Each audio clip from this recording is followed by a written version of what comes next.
This is the Bloody Disgusting Podcast Network. No.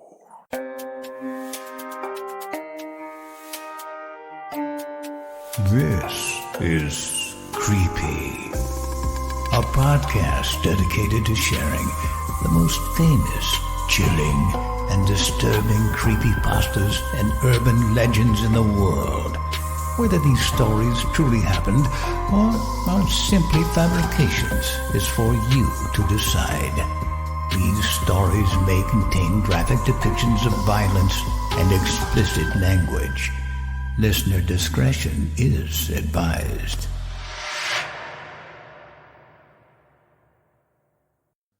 Creepy presents Why Cotton Candy Ruined My Life.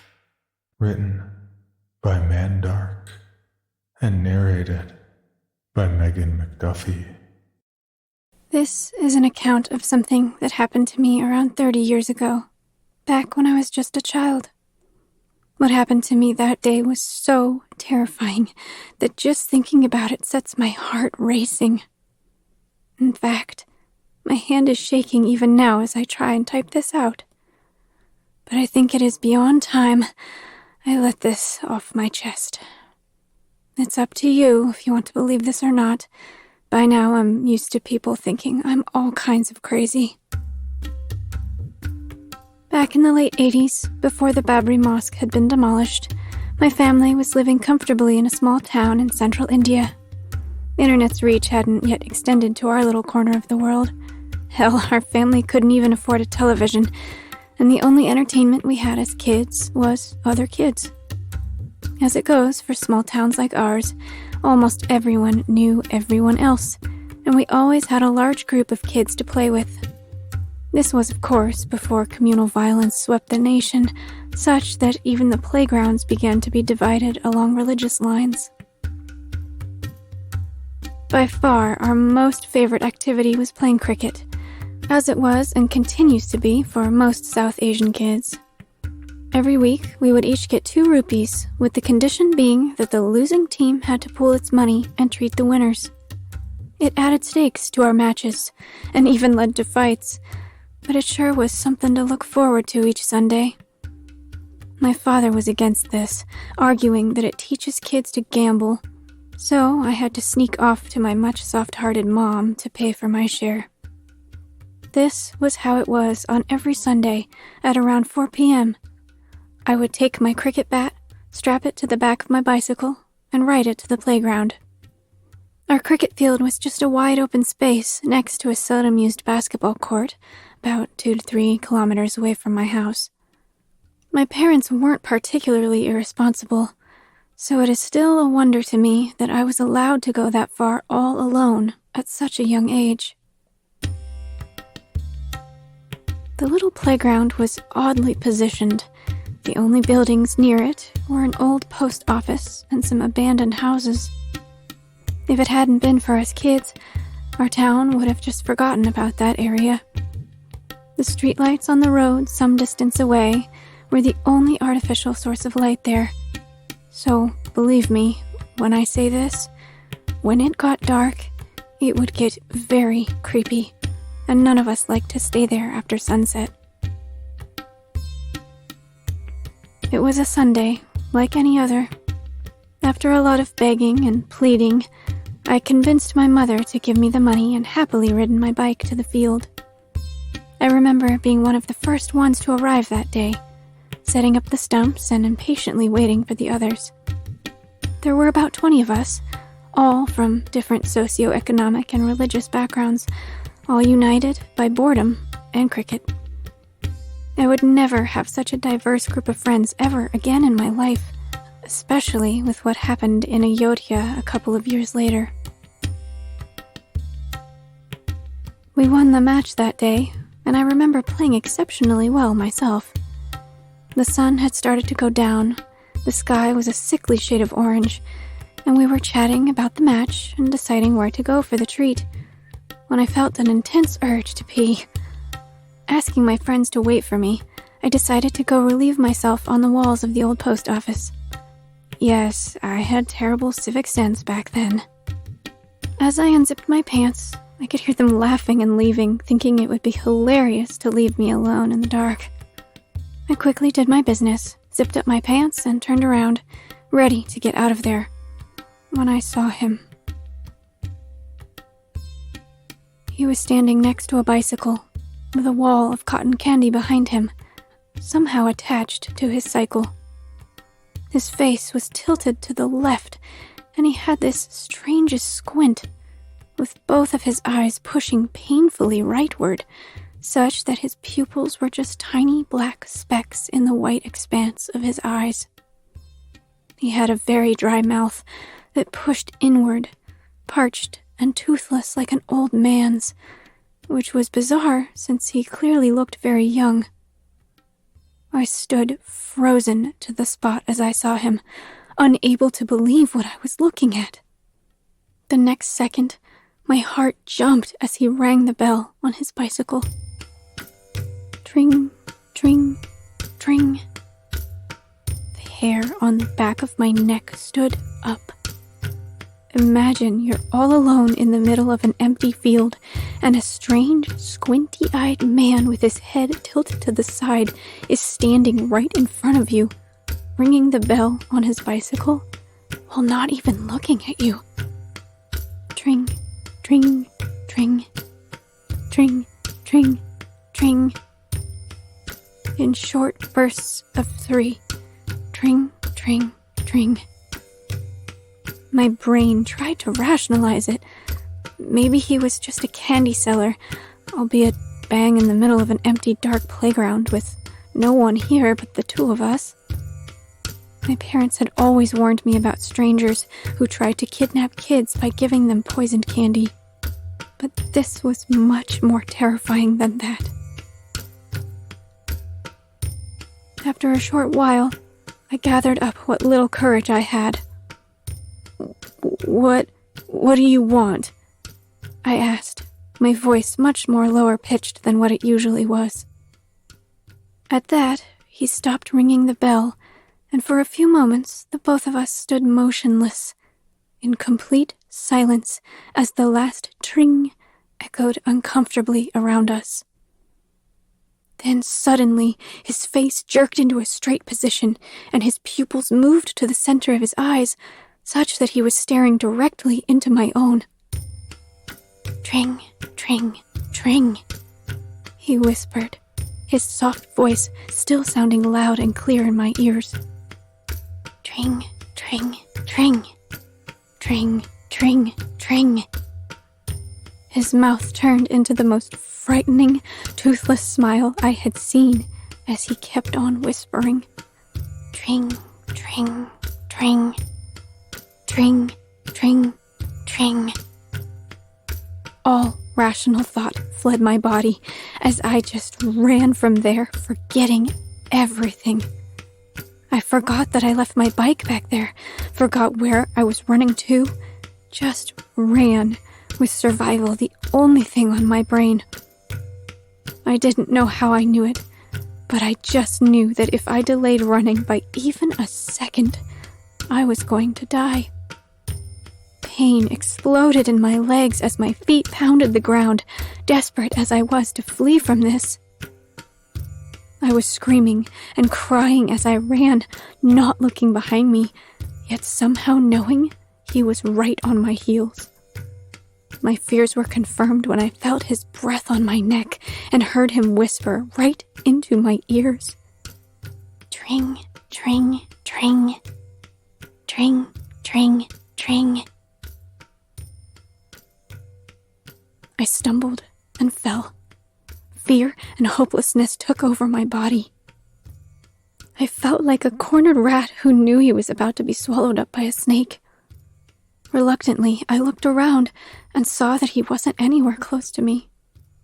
He was still standing there, exactly where I had left him, staring at the spot where I had stood just a moment ago. I didn't stick around to see what would happen next, and ran from there, only stopping at the front door of my house, where I collapsed in exhaustion. My mother herself was scared out of her wits when she found me on the doorstep, reduced to a blubbering mess. Through my tears, I tried explaining what had happened, not knowing how much she understood. I would later find out that my parents thought someone was trying to kidnap me. If only it was something that rational. My Ami hugged me, and I finally calmed down.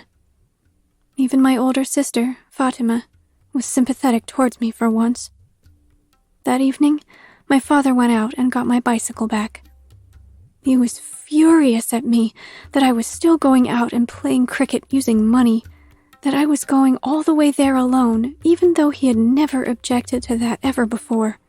But most of all, he was upset that he had almost lost me. He took me to the police station to file a complaint, but the cops weren't interested. We came from an underprivileged family, and I hadn't even been hurt in any way, so they pretty much ran us out of the station. That night, I was lying in bed with eyes wide open, with the rusted ceiling fan creaking as it rotated slowly. I had seen far too much that day to sleep comfortably. I don't know how much time had passed, with me just staring at the ceiling, when I heard that scarily familiar sound again. Tring, tring, tring, tring, tring, tring. It was unmistakably the sound of that god-awful bell, this time coming from right outside my room. I closed my eyes, pulled my blanket above my head, pretending that I hadn't heard anything. Tring, tring, tring. The sound continued for what felt like hours, finally ceasing after whatever was making that noise realized I wasn't going to take the bait. It had been a good while after the sound of the bell had stopped when I peeked out of the blanket and pulled the curtains aside. He was still there, silently standing next to his bike, his spindly body being illuminated by the moonlight. Face tilted, eyes squinting to the right, he was as frightening as I remembered him to be. He must have sensed me, because as soon as I saw him, he started ringing the bell again. I shivered in fear and began calling for my sister, making sure to keep my voice down to a whisper. "Fatima," I said urgently. "Fatima, wake up, please." She didn't move. "Please," I said, my voice cracking. The bell continued to ring. She slowly began to stir in her bed, and the ringing immediately stopped. She yawned and looked at me. "What happened?" she asked, her eyes beginning to widen as she saw the fear in mine. "It's him," I whispered, tears running down my face. "He's outside." She immediately jerked upright and pulled aside the curtains. There was no one there. "There's no one," she said, looking at me suspiciously. "Go back to sleep." I knew that she didn't believe me, that she thought I was making it all up, including what I said had happened earlier in the evening. She pulled the curtains back and went off to sleep again. She might have not believed me, but I knew it was real. I was as alert as I had ever been, straining my ears for the sound of the bell. But it wouldn't come again that night. I checked my watch. It was 3 a.m. and I needed to pee. I tried to hold it in for as long as I could, but a time came when I just had to go. There was no way that I was going to wet the bed, even as scared as I was. After my bladder became intolerable, I decided to brave the journey to the bathroom. As I got to the bathroom door, I sensed that something was wrong. I could feel a presence inside, and I knew that I should have walked away then and there. But I pushed the door open with trembling hands, and my hunch was proven correct. I saw a figure in the corner, his back turned towards me, the darkness thickening around his silhouette. Even though I couldn't see him, I knew who he was. He began to furiously whisper, his soft voice sounding like it was coming from right next to me. Tring, tring, tring, tring, tring, tring. I screamed with all my might and fell backwards.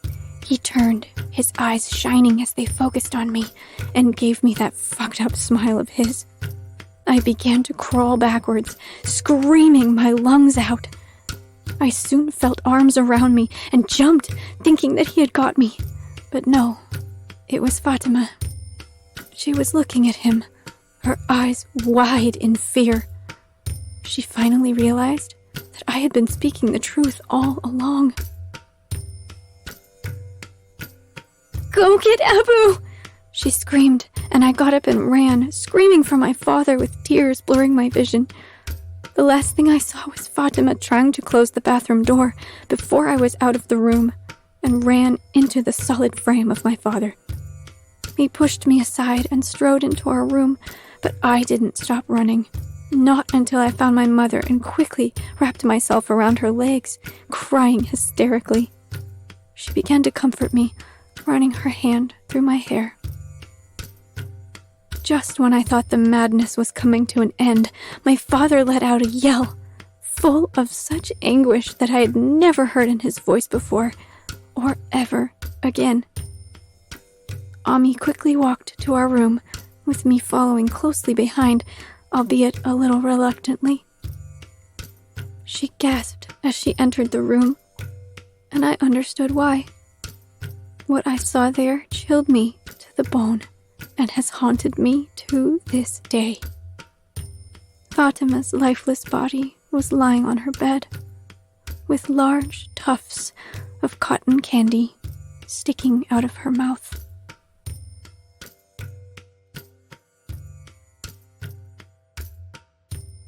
For more information, including pictures and videos of the stories told on this podcast, or to suggest stories for future episodes, please visit us at CreepyPod on Twitter, Instagram, and Facebook, or email us at creepypod@gmail.com.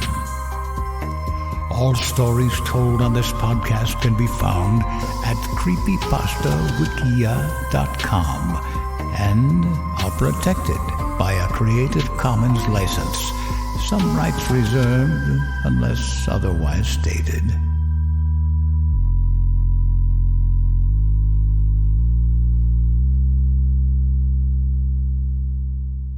The Bloody Disgusting Podcast Network.